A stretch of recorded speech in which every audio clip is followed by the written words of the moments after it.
And I think partnership is everything in this business, and we have done this several times in our hierarchy, and we kind of feed off of each other. By feed off of each other is that she says all the intelligent things, and I just kind of sit there and nod my head, right? And but she has just been an incredible partner. She's been the best partner I could ever imagine. She has just as much of an impact on my business and our business than I do, really. And she has so much of the behind the scenes. And we're going to talk about that a lot today. Talk to you a little about the story and the dream that we've had, not only as Primerica children, but also coming into the business and her marrying into the business. And so it's going to be awesome. And she's just the superstar, the love of my life. And so we're very excited about doing these next 20-30 minutes with you and kind of answering some of the main questions and talking a little bit about our partnership. So yeah, how many of you guys weren't here last night? A few of you. Okay, so Blake talked about, I'm from here, so this is I was so excited when Blake, I had told him, I said, we're in the process of building our first dream house, and so I had told him, we just went to Napa, and I said, after we get back from Napa, we are not traveling until after we move into the house. We've not started packing, we're like in the home stretch, we have decisions to be made, every day. Like, I feel like I'm now a general contractor or a designer or a plumber or whatever. I mean, we are like building this house along with all the, the rest of the crew. And so I said, we're not traveling. Like, don't book us on anything, because he's constantly like, hey, let's go here, let's go here. He gets calls to do things, and we love to travel. It's like our heart and soul is in traveling, and his parents love to travel. So between them, the company trips, we're always traveling. So I said, do not book us on any traveling. So all of a sudden, a few weeks later, he says, I booked a speaking trip the weekend of your birthday. And I'm like, what in God's name is wrong with you? Like, I just told you. And then right before we closed on our house, we're speaking in Dallas. They said, there's no way, I'm not going. I said, I'm sorry, you have to call him and tell him we're not coming. I'm not going. He's like, well, it's for the hand socials in Arizona. And I was like, okay, well, I'll go. I will come to Arizona all day, every day. Like, if we could live here, we would. We tried that one time. Bill cried for 24 hours straight. We said, okay, just kidding. We're not moving to Arizona. So we realized we'll probably never live here unless we bring the whole family with us. But we met in college. I went to Arizona State. I was born in Tucson, but raised in Chandler. Grew up in like the Chandler, Scottsdale area. Went to Arizona State. He grew up in Baton Rouge, but went to college in Texas. My best friend from here played basketball in Texas at the same school. So I flew out to visit her one weekend. She said, like, I was not in the market. I had a boyfriend at the time, but she said, there's going to be one guy you're going to be so attracted to. I just know you are. Because I was into tall athletes at the time. That's how we got into tall athletes. So I said, I met him they had like an athlete's cafeteria, and I met him. He walks up, and he's got these like baggy sweatpants on, and this baggy sweatshirt, and this baseball cap that, like, I don't know. I mean, my dad used to do this when my brothers were in t-ball. Like, he would put the baseball in their cap and tie a rubber band around it. Like, did any of you do that? Like you did this in college. And his bill was like so turned, you could barely see his eyes. His tennis shoes were so dirty and gross, and like his shoelaces were cinched so tight, like his feet were like begging to breathe. And we're from, being from Arizona, like, I don't know if you call us from the West Coast, Southwest, I don't know what they, but first of all, everyone has flat bills, and we barely even have shoelaces in our tennis shoes, right? So I'm like, this is like such a made-over Arizona. I mean, like, this is like so much work has gone into him. He really struggled. And you just see how they dress in Baton Rouge. Like, if you guys dress how they dress in Baton Rouge, you'd want to pick your own, you know what. It's just bad. And so I was like, this is what you thought I would be attracted to? Wow. So then that weekend, she gave me a makeover, like the West Coast makeover. That weekend, we spent the whole weekend with kind of the whole basketball team, and that's when just, I really got to know him, and after, he really was, after that, I dressed like a normal person, and we went out to dinner, and I really got his parents. Here he was this 20-year-old kid. They had to live in the dorms because all the athletes had to, but he had a brand new Escalade. He had a lake house that his parents had bought for him so that if he got bored on the weekends, he had some place to go so that he could hang out and not have to stay in the dorms. It was 3 stories, like 4 bedroom, 3 bath. They had a full bar, 4 jet skis on the water. This was just a place he could hang out on the weekends. How many of y'all know I got bored at the dorms a lot, so I was going to transition over there. So, you could tell, like, you know, he definitely came from a lot, but it was that, you know, I wasn't impressed. Being from Scottsdale, I had seen my fair share of guys with a lot of money, a lot of things, but really little to no, like, class, character, and that was something that was so apparent from the first time I met him. Here was somebody with all this, and you know, his parents' American Express card in his pocket, and you would have never known that he had 2 pennies to rub together with the way that he treated people and the way he made you feel. And when Blake walked in the room, the whole room lit up. And every time he walked into a gas station, like, what can I get you? What can I get you? What can I get you? He just took care of everybody, and he was so kind. He was such a gentleman. I remember flying home thinking, there's no way, like, something has to be, you know, has to be a serial killer on the side. I hear about him. And I told my mom, I'm like, I don't know, but, you know, I don't know if I'm going to marry, obviously I'm not going to marry him, but I'm going to marry somebody exactly like him. And I ended up flying back out there, you know, a couple months later, and we've been together ever since. We've been long distance for 2 years, and that's really when I got, you know, our first trip. We've been together probably 2 months, and we flew to Cabo with his family, and that's really when I figured out what it was going to be like to be a Whittle. Like, we flew out, he came to Arizona, surprised me for my birthday, then we flew first class and met his family in Cabo, and they like handed us our room keys and walked us up to the resort, and there was 2 different wings to the resort. So there's this huge resort, there's this side, and then one huge like penthouse that connected the 2 wings, and they're like, okay, this is your room, and the whole family was staying in the whole penthouse, but I'm like, okay, I'm like, well, and then when I asked him what he wants to do after college, he's like, I want to do what my dad does. I'm like, okay, perfect.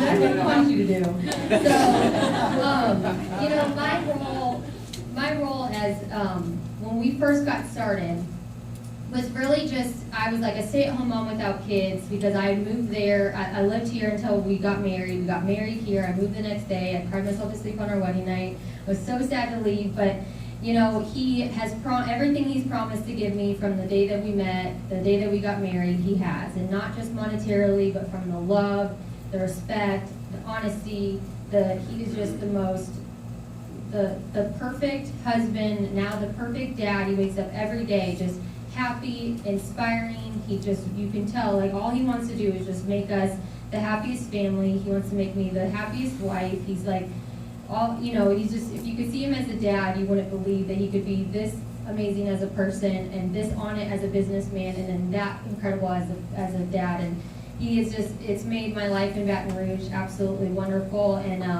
my role has just so transitioned from having no kids, and I would just go to the office every day, and I called it our mini fraternity because we had a bunch of young guys, and I was just there. I'm still not licensed, and I know that you guys are really big on a lot of your partners in the field. I think that's incredible.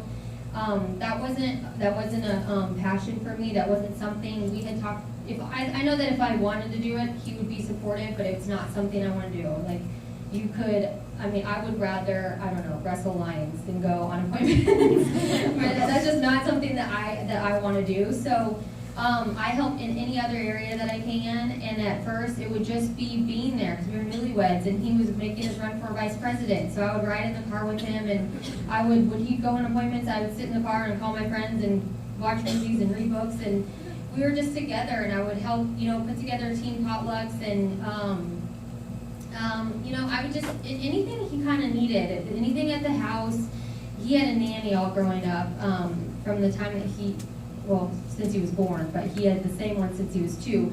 So a funny story, like when we first got married, we'd been married for 2 weeks, and all of a sudden he started collecting all the dirty clothes, and he was walking out the door with them, and I said, what are you doing? And he goes, I'm bringing my laundry to Miss Marion, that's his nanny. I'm like, I think I'm supposed to do that now. I don't think we're going to just bring your laundry to the nanny every week. I mean, maybe, but he was so sweet. He never wanted to ask me to do anything, but I'm like, no, I think that is my job. So I would just take care of things from the house. I mean, it was just that's what worked for us. It was just being together. So whatever that meant, that's kind of what I did.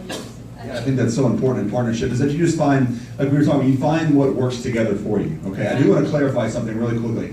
She said that she cried herself to sleep the night of the wedding. It was the night after the wedding. The night of the wedding was a different emotion for her. It was not crying. The night of the wedding, you know what I mean? Was a solid emotion. The night after the wedding was when we left Arizona. That was when she was crying. I just want to clarify for you men understanding what's going on with this scenario.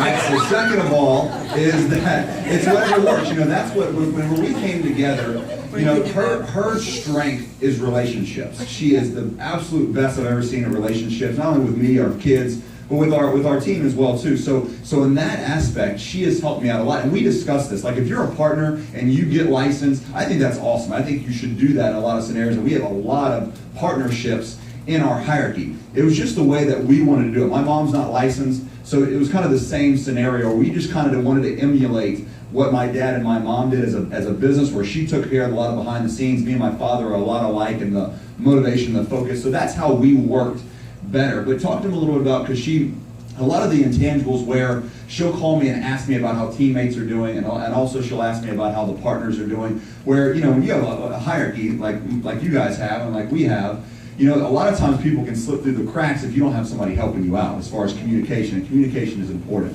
So would you talk to him a little bit about how you do that? And just, he doesn't have Facebook, I do, and so I see a lot of things going on and with our team and their families, and things that are going on with maybe their kids, and I'll notice that someone's kid is sick, and things that he might see somebody slacking, and I'll remind him, I'm like, you know, their kid has been really, really sick, and that kind of, you know, it makes them, it puts a more of a personal touch on things, that it makes them human, and it's not just, and that's why this business is so unique. And like, there's no doubt that the reason he is the way that he is because he grew up in this business his entire life. He didn't know any different. Like, he was only around people who loved him, who cared about him, who were positive, who were energetic, who, like, the faces that he saw every single day treated him as if he was one of their own. And so we try to do the same thing with our team, the same thing with their kids, the same thing with their families. And that's so important for us. And he's just always so focused on what he needs to be focused on, which is the business side of it. And I try to bring in more of the personal touch, the family side of it, which is more of my strength. So, yeah. Do you have I know we've had some mark, do you have the PowerPoint up? Or the questions?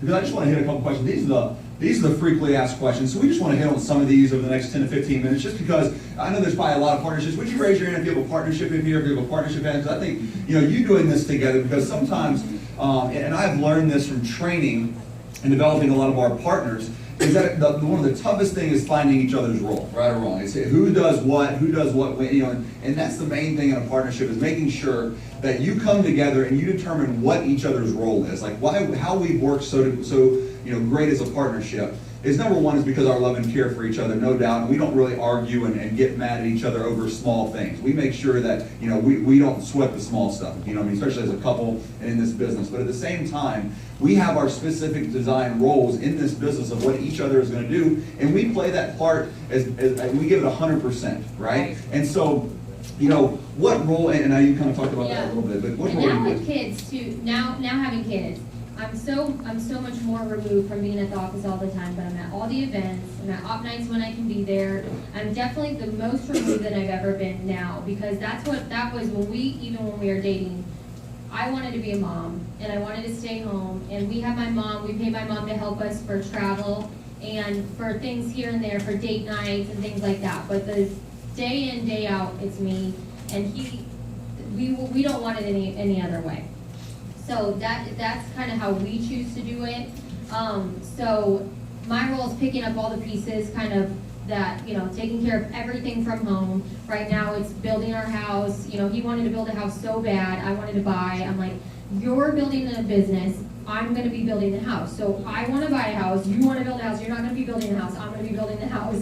And it's hard with 2 kids to be building a house because you have to go to so many different meetings and things. But we've made it work, and it's going to be such a blessing at the end, and we're so excited. But that's just kind of where I'm at now. But it's definitely transitioned. There was one point where he really needed help with QBI, and we just noticed that was slacking so much. Now, QBI was quality of business. And so I would go on, and it would just take me an hour once a week, and at the time, that was kind of cutting it, and I would just go on, I would notice things that needed special care, and I would text the agent and let them know, hey, you need to, this policy is about to lapse, you need to call this person about this, and then it would take me about an hour, but it was helping our QBI.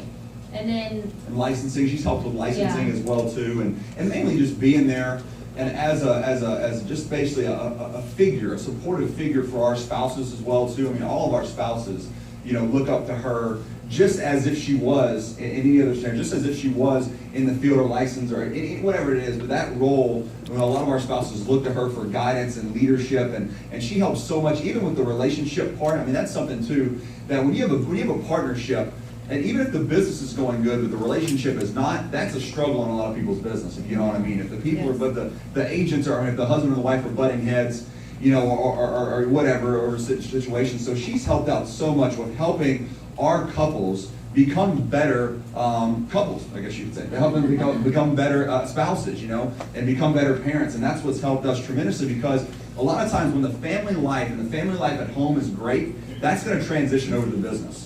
And that's what she's helped out so much to do as well, yeah, too. So. And Leslie told me from the very beginning, Leslie said the best thing she ever did for Bill, and Bill asked her to do, this was the number one thing Bill said she did for him as well, is just give him freedom. Bill was a workhorse, and he just wanted to go, and he did not want her to hold him back. And he has that personality where he's not going to stop, and he didn't really need her help. He just needed the freedom from her. And he's like that. He just wanted for me to be okay, to give him the freedom, and for me to not sit at home and be like, oh, we really miss you, and so if maybe he's working a lot, and we're getting, it's kind of we're getting bored, like we make ourselves. I'll go over to his parents' house and we'll take him to, and then we do a lot of things to keep us still connected. Like he has offices 2 hours away this way, 2 hours away that way, so we'll take the kids and we'll make a work trip out of it, and we'll stay in the hotel that's nearest by, and we'll take Bentley swimming, and he'll come in between appointments, and we'll go to dinner, and we just make it work. We have no schedule. We're super flexible. You just have to be. I think that's the number one thing is I give him all the freedom in the world, and we're such a flexible family. We have no schedule. we have, and it's just, because if you do, you're just always going to be frustrated because you know how things go. And a lot of times he'll tell me I'm not going to be home till 9, but then something cancels and he's home. And then a lot of times he'll tell me I'm going to be home at 6:30, let's all go to do this, and then something books up, and then it's not. If you got frustrated out all the time, you would just lead such a frustrating life. So I've just learned that stuff doesn't bother me, and it's just giving him the freedom to continue to build and to know that I'm not going to be mad. He doesn't have to answer to me. He can just know that if something books up, if something cancels, great, not great, like we're good. Me and the kids are good. So absolutely. You want to put up all 5 up there, Morgan? Does anyone, if you want to hit that one, I know we have a couple minutes left, but have you found, as far as being difficult, hard, both, as far as being a partner, I think that question gets asked a lot, right? As a partner, is it difficult, is it hard, does it start off hard, stuff like that. So I think that's important for us to address.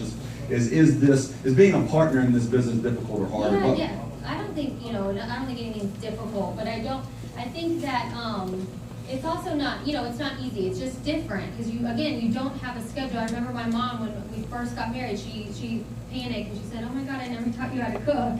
And I said, "Oh, it's like a little too late now." And I never had the desire to, but she insisted on flying in and teaching me how to cook for Blake. And she flies in, and he was literally months away from being promoted to vice president. So he was really working like a workhorse. And my parents had never seen him in that element. They'd only seen him when he'd flown into Arizona, and he was only on our schedule. We'd be vacationing, and he'd just be hanging out with us.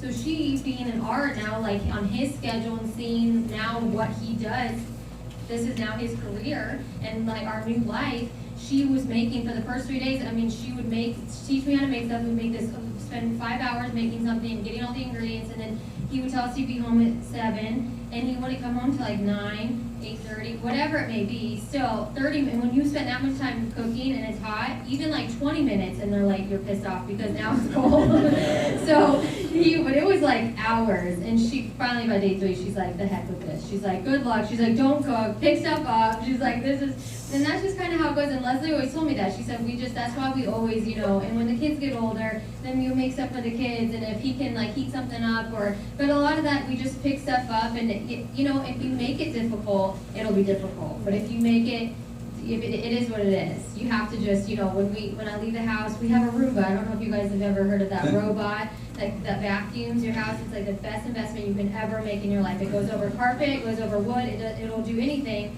and it really works. And so every time we leave the house, I push the Roomba on, and when we come back, the whole house is vacuumed. Like, that is my lifesaver. Like, take my kids, don't take my Roomba. Not really. No, I think too, on top of that, what she said, what makes it way easier is communication. Like, our communication from the get-go has always been there, and to be honest with you, it was 100% because of her. I feel like I'm a good communicator, and I've improved tremendously in this business, but a lot of it's because of her. She's always been a great communication. A lot of times, we all know in relationships that when you let stuff build up for a long time and you don't communicate, what happens? It explodes, right? And somebody just goes off and gets, you know what I mean? So, but we've never had that relationship. If something's wrong with me, which is very rarely, if something's wrong with her, which is very rarely, it's very clear because we're always typically in a very, very good mood and always the same. But we can always tell, but also it's always addressed typically that day or immediately, if you know what I mean. You know what I mean, fellas? It's addressed immediately, no. But it's always addressed that second, because why? Because once you address it, when it's on your mind and it's something that needs to be discussed, communication and partnership is always there. And so that's what's made ours, I believe, very easy, and our business and her life as a partner, because our communication, and even sometimes when I slip with communication, she's always there to say, hey, look, your communication's slipping a little bit, I need to know this and that, and it's helped me out tremendously, not just in this business, but in our relationship as communicators. We like stop, we'll have a date night, and it totally gets us back on track, because we can tell when things kind of get, where he's going one way, I'm going the other. When you just have that date night, you reconnect, and it makes the world a difference. That we do. You know, we've been great, yeah. We've been great at doing that, because if I'm working hard, if I'm in the field nights in, and she'll let me know, hey, I think we really need a date night. And that's no problem. What I'll do is I'll simply, she's more important than this business will ever be, you know, to me. And obviously I thank God for her that she has allowed me to work this business where it doesn't have to be that. I don't have to choose, you know what I mean? It's her and this business together, and my family, you know what I mean? But if she ever says we need this, or we need that, or we need a date night, or we need to spend more time with the kids, with a second, I will get all my appointments covered for with my agents. I'll get them to cover the appointments, and I'll schedule it either a day or two where we'll just spend time with each other, or we'll spend time with the kids, we'll hire babysitters, whatever we need to do, because that is the most important thing, because then we'll reconnect on that level, and then that allows me to go build my business even bigger and better and not worry about anything like that as well. Yeah. I'll let you get into your story, or your part. Well, we'll talk about the best part about being a Whittle. You know, it is. It like our life really is something out of like Lifestyles of Rich and Famous, and his parents, especially his mom is incredible, and she is like, you know, the heart behind it all. But his dad is the most generous human being. He's the most intimidating human being and the most generous human being you've ever met in your life. And our trips are like nothing you've ever seen. Our Christmases are like nothing you've ever seen. But he really does, like, he expects a lot from us, and they just interviewed us for the company, and I just was telling him, like, he holds us to a very high standard, you know, and we just, as a family, like, we don't gossip, we don't cuss,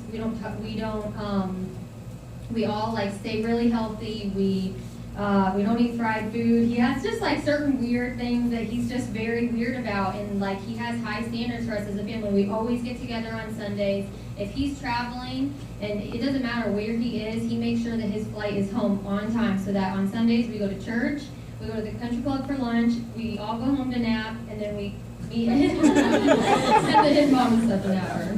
And then Bill normally goes and works out, but with the kids, we take the kids home to nap, and then we all meet back at his parents' house for dinner that night, and that is like Bill's day. And if it does not matter, like you cannot just say, hey, we really don't feel like coming over. I mean, he would be so confused, like. And we told him, I mean, that just means everything to him. Like, he's so consistent. He just likes to know. I mean, we'll be finished, vacations, we'll be finished with like such a big dinner, and we'll be like, okay, what time we meet for breakfast in the morning? Like, breakfast is such a big deal to him, you know, and we'll say, if you tell him you're going to be there at 9, and you're not there at 9, like, he's really confused. He won't get mad at you, but he's just, you can tell, like, you kind of let him down. He's just, you know, he's constantly he just holds you to, you know. Very high standards. Very high, yeah. And I think you have to have that, because when you set high standards, especially for your kids in relationships, they're going to live up to that. And even if they fall a little bit short, when you set high standards, then they're going to be, better than the average person, I would say. So. And I'll be like, are you guys working out before or after breakfast? She's so, that is some slack. So, it was a break. Is there anything else? I don't know if there's any other questions or anything else, but basically we already covered kind of the busy schedule as that as well too. So, but give her a round of applause, the incredible Lindsey.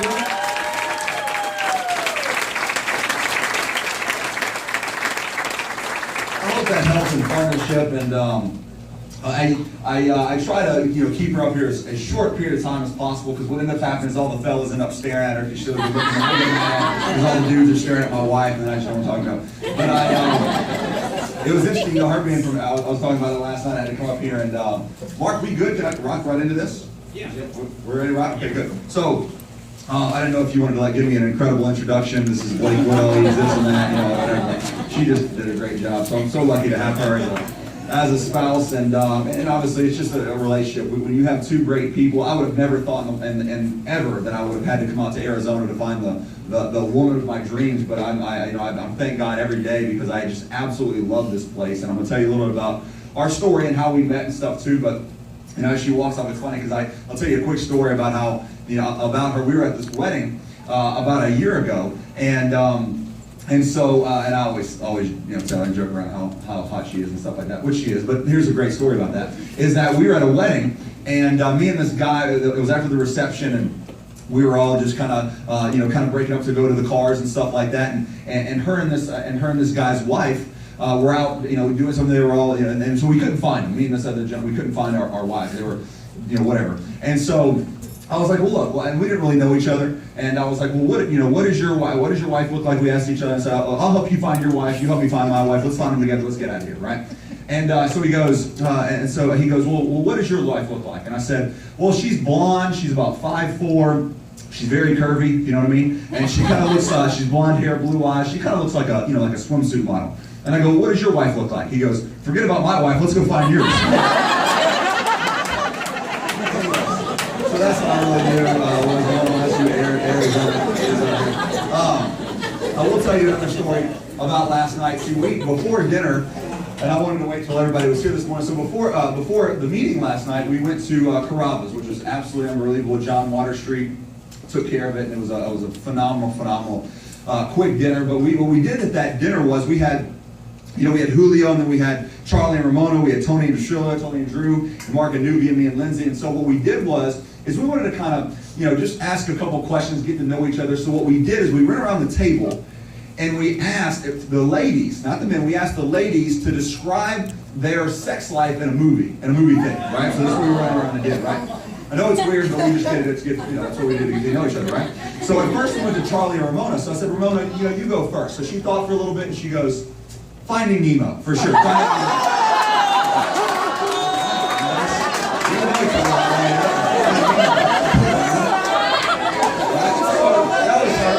That's your deal, right? And then, so then we went to Tony and Drusilla, right? Tony and Drew. Drew thought about it a little bit, and she said, super bad, just super bad. That's what it is, super bad. We went to Lindsey, and then she already knows really quick. She just said, heaven on earth. Heaven on earth is Lindsey, right? So then we go to Mark and Nubia, and Nubia was thinking, and she really just, could you tell, she was like, okay, I want to really describe it and really get this perfect. And so after a minute, she goes, you know what, I got it. Gone in 60 seconds. So that was it, and so that was how we really got to know each other. We bonded yesterday as a couple, and but I want to tell you a little bit about our story and give you some great points. I'm gonna go quickly through the story. I'm gonna get some teaching points. I think it's very. I have a different story than I think anybody in Primerica, where a lot of people that join Primerica, they say that 90 or 95% of millionaires are first generation millionaires, which means that they were the one that created all the wealth. Well, that's not my story. I didn't struggle. I didn't grow up as a tough life.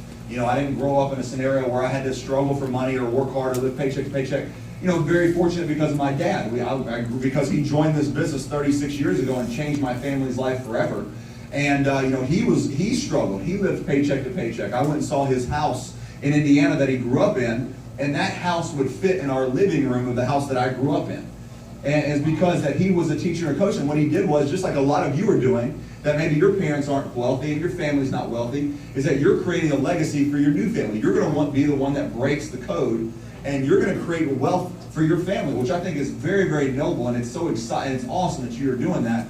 But that's not my story. I grew up in a very wealthy family, obviously, because of this business. But as Lindsey was talking about earlier, one thing that I can tell you that I think is maybe different, I hope that you'll see that maybe a little bit in me, than you'll see maybe than other people that maybe are not building a big business in Prime America, or other kids of wealthy people, is that I was taught, just like I said, I was taught to work hard, and you're going to work hard for everything you accomplish.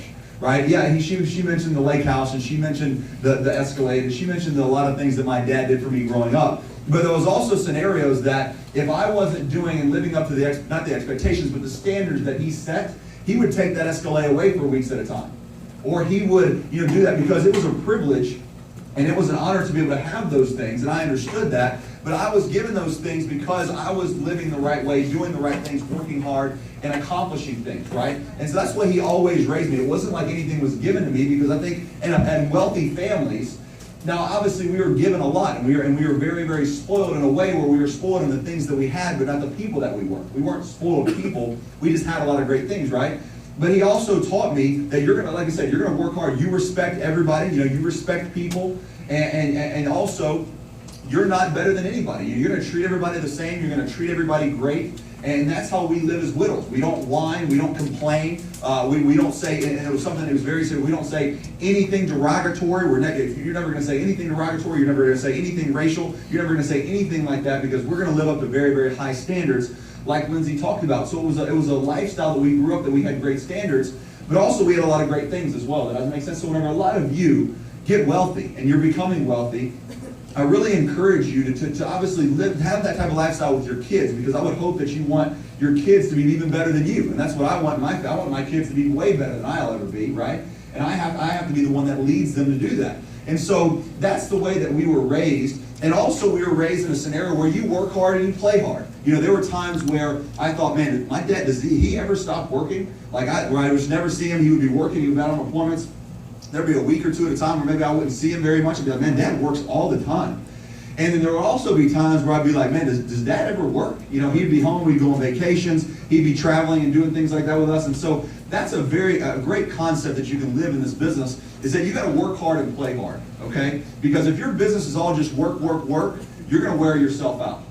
But if this business is all just play, play, play, you will never have a business. It has to be a great mixture of both, and obviously leaning on the front end towards the side of working hard as much as you possibly can, and then enjoying a little time off, and then guess what you need to do? Get back after it, and eventually your life will be all play because you built a great business. And that's what my dad has done. That's what he taught me to do. And so he also surrounded me with a great winning environment. I think I mentioned this a little bit last night, but when I was in middle school, and I was never the best athlete, and I was a little overweight, and then I eventually became that way. But what he always did growing up for me, which was really cool, is, I don't know how many basketball fans we have in here, but he surrounded me with a winning environment all the time. I went to a lot of Super Bowls. We went to NBA Finals. I got to see Michael Jordan play in the NBA Finals 5 times, which is an incredible thing. I was actually at the flu game. Y'all remember the flu game where he had the flu and scored all those points and won the game? We were at that game, 3rd row, and sitting in front of Charles Barkley and David Stern, which is the commissioner at that point in time. Right across from him, right across the bench where he had the flu, and we were at the game we were at the game in Phoenix, I believe, when he scored 50 or something. I think it was in Phoenix, I believe. In Phoenix when he scored against Barkley, and he played the Suns, and he scored like 50-something points against the Suns in the NBA Finals. So we were at that game. So a lot of these things, I was able to accomplish and see. But when we were at those games, I remember him saying, "Hey, look, son, you need to watch these athletes. You need to watch how they act on the court. You need to watch how hard they work. You need to watch their attitudes and stuff like that, because eventually you will be there." So what was he doing? He was breathing belief in me, but he was surrounding me around a winning environment. And I really encourage you to do that, not only for your kids, but in this business, is that you surround yourself with leaders. You surround yourself with the right people. I was looking this up a second ago, and Hector Lamarck posted this on Twitter. I don't know if any of you guys are on Twitter, but Hector and Omar and Field said some of these guys are great followers. But Hector said this on Twitter actually this morning. And I thought it was so incredible. He said, and we're 6 months into the year, right? We got 6 months left this year. But he said, if you want to end your financial struggles, you need to evaluate each of your relationships and determine if they are people who help or hurt you. Isn't that awesome? You need to evaluate your relationships and see if they're people that help or hurt you if you want to end your financial struggles. And I thought that was so important because a lot of times we surround ourselves with bad environment, right or wrong. We surround ourselves with people that aren't helping us move forward in the right direction. And so I encourage you that is really understand. You have some great leaders in this room, but start to really understand, hey, look, who is helping me move my business forward and who is helping me not? Because has anybody had anybody be negative to you in this business? Because if you haven't, you will, right? Because in the negativeness is I always wonder, hey, look, if you're not going to help me move forward in life, if you're not paying my bills, and if you're not going to help me become successful, then you just need to keep your mouth shut. Because I don't want to hear what you have to say, right? Because I'm doing this business, and I'm going to do this business big, and I have a big vision for myself. I have a big vision for my family. And I have leaders like my father. I have leaders like Mark, who I'm really close with. I have leaders throughout the company who breathe belief into me, and that's who I want to spend my time with. And if you're going to be negative or down in any form or fashion about what I'm doing in this business, then you might as well just not say anything because I'm not going to listen to it and you're not going to be around me. You're not going to spend time around me, right? And that's who I want to spend my time with, and you need to think that same way. You know, surround yourself with great people. I'll give you a funny story about my first 2 appointments in this business. My first 2 appointments. So I get started, I'm kind of jumping ahead a little bit, but my first appointment I go on was with an assistant basketball coach that knew my dad from before, right? From way back when. I walk into his house, I set up an appointment with him, I walk into his house, and he says, oh, I see you're doing that pyramid thing with your dad. That was the first thing he said to me, right? And so I go, apparently my dad had tried to recruit him years back and he didn't do it, right? And whatever the reason was. But see, as an assistant, he's been an assistant basketball coach in Louisiana for 30 years. What does that tell you? He has no ambition to move up. He never wanted to be a head coach. He never wanted to go to college. He's just basically staying what? Mediocre. And not saying that anything wrong with that as far as mediocre. If you're an assistant basketball coach, I'm not saying that, but I'm just saying that's where he stayed, and he wanted to stay a mediocre life. Therefore, he didn't want anybody else what? Moving forward in their life as well. That's why he was downplaying what I was doing. And so he's making $35,000 a year. The next appointment I went into was a business owner in Baton Rouge that made $750,000. He became a client of mine. And he said, hey, look, before we get started, I just want to let you know, because he knew my dad pretty well, just in the business circles and stuff like that. He goes, your dad has made such an impact, not only on myself, but on so many other people throughout Louisiana and throughout Baton Rouge. And he goes, whatever you're doing, I want to help you out because your dad is awesome. I know your company is awesome. And I think you're going to do just as great as your dad, if not better. So whatever I can do to help, I'm in to help you out. Isn't that awesome? Because you know what? People, now he's a business owner, right? He made $750,000 a year. So what does that say to you when you analyze those 2 appointments? Is that one guy has obviously had other people help him get to the level that he's become. Therefore, he is humble and a great enough person to be able to do what? Help others achieve success as well too. See, successful people want others to be successful because they most likely, or they 100% of the time, they have had help to become successful. So they're going to help you. But people who aren't going anywhere with their lives are going to be negative because they don't want you going anywhere with your life either. So leaving those 2 appointments that night, who do you think I listened to? What do you think stuck out the most to me? Right? The second one. Because I didn't want to be making $35,000 a year. I want to make $750,000 a year. So that's who I listen to. So that's the same thing with y'all, is that you got to discredit those times that you have those people that are negative because you do this business 100%. And if and when you do that, you will have success that now nobody can tell you anything. Nobody's going to be negative to you because you're making a killing and you've created a life for your family that people dream of, right? And so again, I surround myself with any environment. Also, I mentioned before breathing belief. See, breathing belief is so important. Let me just give you a little quick story about this as well. Like I told you again, I was not a great athlete, but I was getting better through high school, right? I was getting better through high school, and so my junior year, I really started receiving letters and a lot of interest from Division I colleges. And then, so my junior year, I was an all-district player, and I averaged a good amount a game. So I averaged about 17 points a game. It's for the story, right? It's not for you to be impressed about how I can ball. It's just how many points I have, right? So 17 points a game.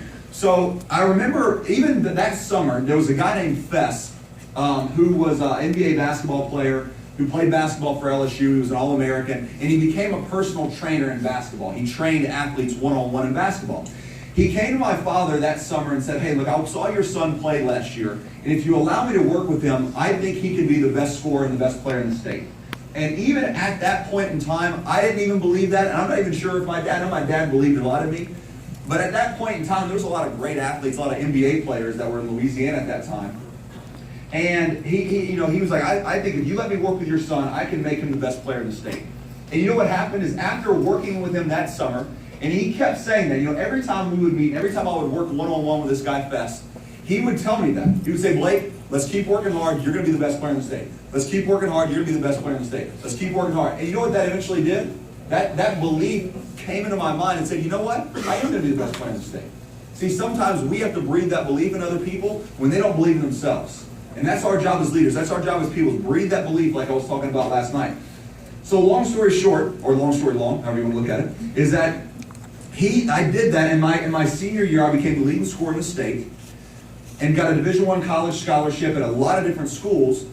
And the way it worked out, I went to the school where I met Lindsey at. And so, it was just a breathing belief factor where he surrounded myself with that. And then also, so had a good career in there. And I went to college. One of the coolest things, though, growing up that my dad was able to do for us is he was able to basically coach all of our teams during the summer.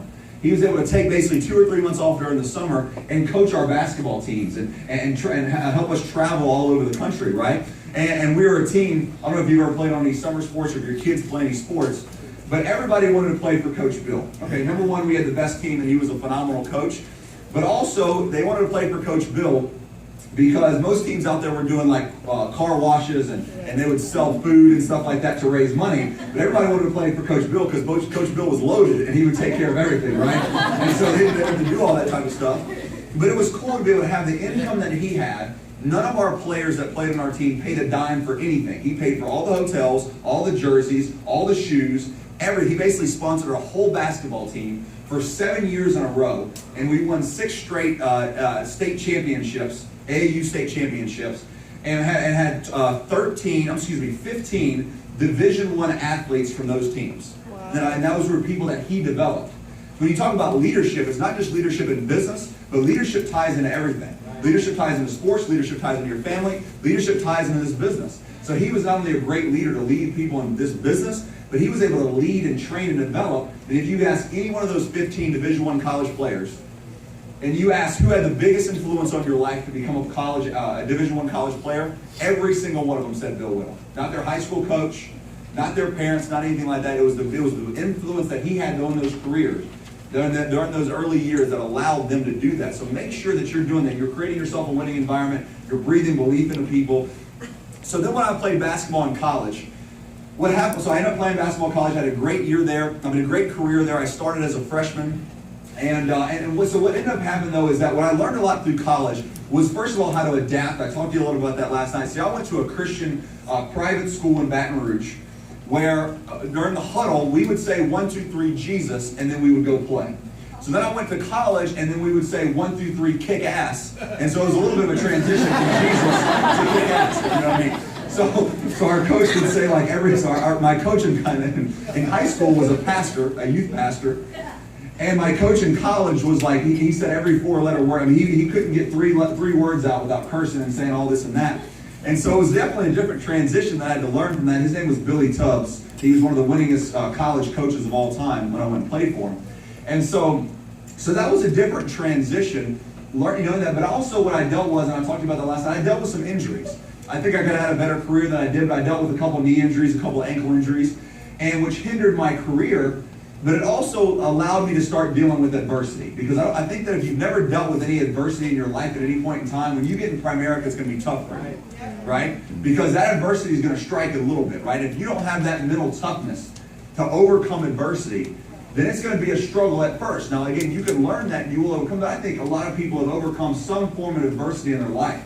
And if you've overcome that adversity, there is no adversity that Primerica is going to give you that you cannot overcome.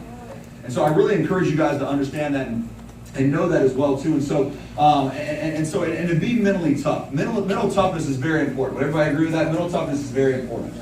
I'll give you a story. I have a friend of mine who's a professional golfer. His name's Chris Stroud. He's one of my closest friends.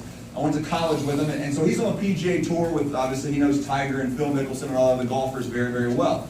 But while I was asking about the top players on tour and asking them what is the difference between the best players on the PGA Tour and the people that are maybe in the middle of the road or the bottom. Like, anybody ever wondered that? Like, what's the difference between the top leaders in Primerica and that people that are consistently at the top making millions and running big base shops versus everybody else? And what he said is this.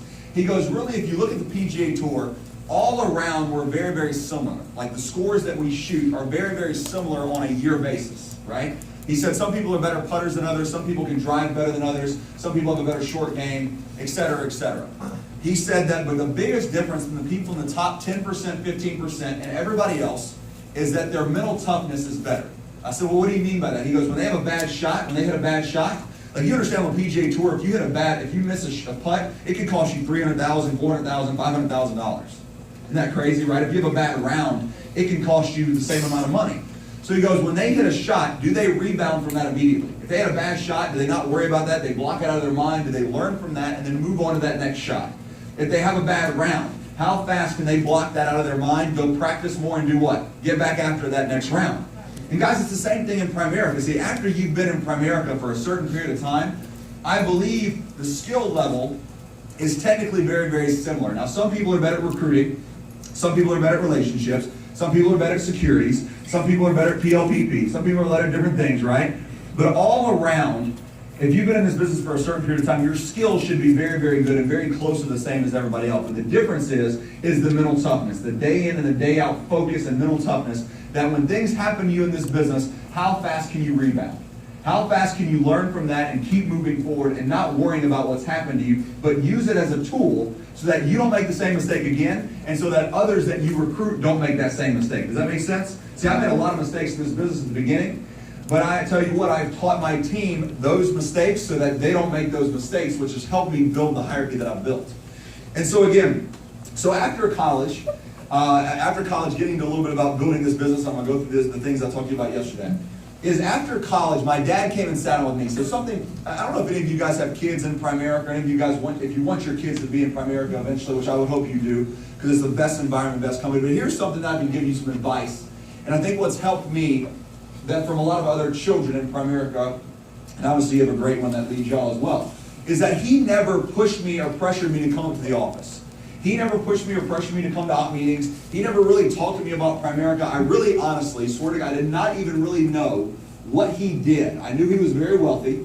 I knew he had a great lifestyle. And I knew it had something to do with business or something to do with finances, but I did not know we recruited. I did not know all the products that we offered. I didn't